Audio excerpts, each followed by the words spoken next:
మసాలా వడల్ని ఇలా ఒకసారి ట్రై చేయండి.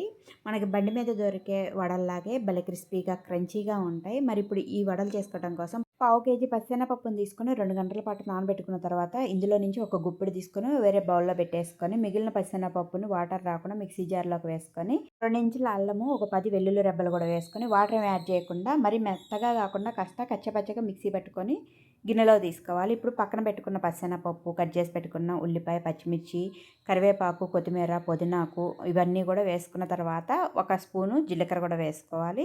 ఒక స్పూను గరం మసాలా కూడా వేసుకోండి. ఫ్లేవర్ అనేది చాలా బాగుంటుంది. అలాగే టేస్ట్‌కి సరిపడిన సాల్ట్ కూడా వేసుకొని 3 టేబుల్ స్పూన్లు బియ్యపు పిండి గానీ లేదా శనగపిండి గానీ వేసుకుంటే ఎక్స్ట్రా క్రిస్పీగా వస్తాయి వడలనేది. ఇలాగ వాటర్ ఏం కలపకుండా ఈ పిండినంతా కూడా కలుపుకున్న తర్వాత మీడియం సైజులో ఈ పిండిని తీసుకొని ఈ విధంగా వడల్లాగా ఒత్తుకొని వేడి వేడి ఆయిల్‌లో వేసుకొని 2 వైపులా కూడా మంచి కలర్ వచ్చేంత వరకు ఫ్రై చేసుకొని తీసేసుకుంటే మసాలా వడలు రెడీ అండి. వేడి వేడిగా సూపర్ ఉంటాయి.